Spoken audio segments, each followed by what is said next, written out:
What's up guys, welcome to another day of the 100-day challenge, and I'm starting the day off with something very nice. Take a look at this. This is the view that I got right now, and you can see it's very European. Ooh, very panoramic guys. And take a look at this. The mountains in the background. Yeah, this is Switzerland in a nutshell, especially when you look at that water down there. This is why I think it's one of the most beautiful countries in the world, Switzerland. Pool down there. Beautiful, man.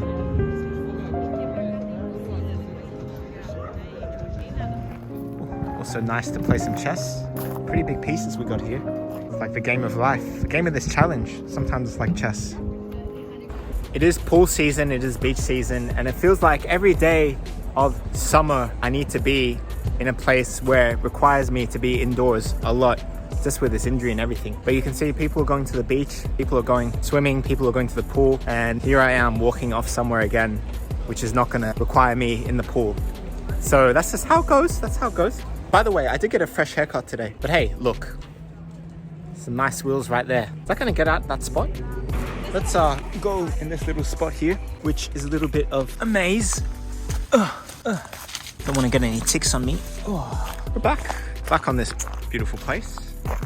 The summer activities here include basketball. Behind us includes some frisbee. Over there, it includes some sort of, is it touch rugby, touch football? We'll come back to that. And over there, it's a bit of ping pong. We love our ping pong. But what's this over here? It's like some sort of... Oh, it's handball. A bit of handball. We love to see it. So I was just going on a walk with a friend right now, and he's a Swiss guy, and he was telling me, he feels really guilty that when he's in Switzerland, the fact that after work or after school, he's not gonna do a hike or do some sort of activity makes him feel guilty because everyone else is and he's not. It got me thinking a little bit about culture in Switzerland. Culture in Switzerland, like everyone is super active. You can see like people are outside, people are playing, people are doing some pretty good things. That's why it's a pretty healthy country. Like obesity rate is low. People generally live long and healthy lives. And that may be different from where you're from. In America, some parts of Australia, definitely. Some parts of Europe, definitely. All those guys, all those girls in the UK, I know it's a mixed bag for you guys, but I've never seen it in a place like Switzerland where people are so active. That's just part of the lifestyle here for sure. There's a big cultural thing in Switzerland as well where people kind of just leave stuff around and no one takes it. Like, see, there's a bag over there. Obviously, it probably belongs to someone here. Maybe it's that basketball guy, but like, people don't just come here and take stuff. It's pretty safe. Even little things like these two ping pong tables. Now, these look like two pretty good ping pong tables, but I guarantee you, if you're like in London or the UK or something, and these are just sitting around outside, someone's probably gonna break that chain and like steal it. That's Switzerland for you. People don't really do that kind of stuff. They have, I guess, respect, if that's what you want to call it, which is really cool to see. It's like a nice society in that aspect.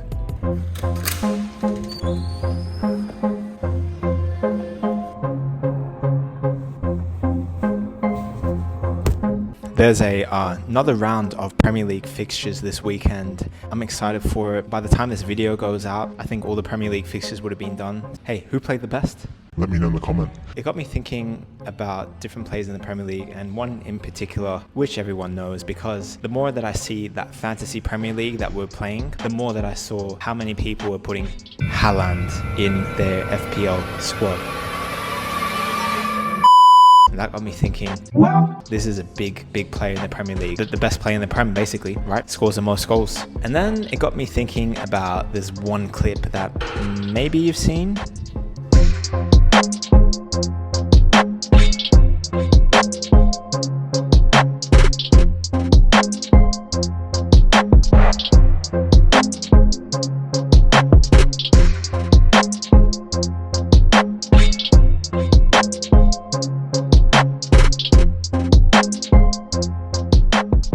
There's a video of Erling Haaland in a rondo possession game. And in this video of the possession game, you can see that he loses track of the ball a few times, like a couple of misplaced touches, a couple of misplaced passes. And in general, it looks like he's not built out to play the game of football at a high level. If you had seen him for the first time doing this, you wouldn't think that he's one of the most expensive players in the whole world, and probably not the best player in the Premier League. If you see a video like that, does it make you think, oh, if he makes mistakes like that, surely I can be as good as Haaland, or surely I can play like him. And here's the thing about that. But here's the thing about Haaland. In his debut season for City, he scored 52 goals, they won the treble, and he was runner-up for the world's best player only to Messi. He's up there with the top best of the best. We know that. We know Erling Haaland. And this is where we talk about strengths versus weaknesses. And I think it can apply to your own game. You may not waste as much time in your training. When you think of Erling Haaland, what do you think of? No, you don't think of when he pulled his hair down and he started, you know what I mean? When you think of Erling Haaland, you think of goals. Lots of goals. When you think of Steph Curry in basketball, what do you think of? You think of three-pointers. When you think of greats like Serena Williams, you think of her shot power. When you think of Michael Jordan, you think about his power S. When you think of Bruno Fernandes, you think about his vision, you think about his assists. Every player, every top athlete that I mentioned, usually they have this one thing that people describe them by, that one best ability that they have that separates them above and beyond everyone else. As you go up the ranks in football and in any sport and any life that you do with the progression, your career, whatever, okay, you're gonna see that as you get up the ranks, everyone's good technically, everyone's good decision-making wise, everyone can use their left foot, their right foot, everyone is good physically. But what is gonna separate you from everyone else? A coach doesn't just want to have someone that's going to be there with the standard. He wants, or she wants, a player that can increase the standard. Erling Haaland could work on better possession in rondos. And who knows? Look, guys, this clip taken out of context, he could have just been having a bad warm-up. He could have not been feeling it at that time. Maybe he's actually amazing in rondos. It just wasn't his day or whatever. But guys, assuming that he's not good at rondos, would it make his game, elevate his game even more if he was to spend half of his time working on rondos, working on that one-touch rondo, not losing the ball? Probably not as much as him working on his goal scoring. Scoring goals. One mistake a lot of players make is they just work on their weaknesses. And this is very important to an extent. You want to make your left foot as good as your right, okay. You want to make your headers as good as your shooting accuracy, okay. But once you get your technique to a reasonable standard where you can compete at the level that you want to compete, it's then about what separates you. What is that attribute where you can go into any environment and you think, yeah, I'm better than him, I'm better than her at this one particular skill. For me, when I was going on professional tryouts when I was younger, I realized it was my shooting ability. I realized that if I could get shots on goal, we could do shooting drills, then most of the time I could shine and excel and be able to show a quality that is better than the average and could be the top 20, 10, 5% of the group that I'm with. This is an ability that coaches say to me is something that makes me shine. I know it makes me shine. So what is it for you? Is it your speed, your tackling, your agility, your communication skills? What is it?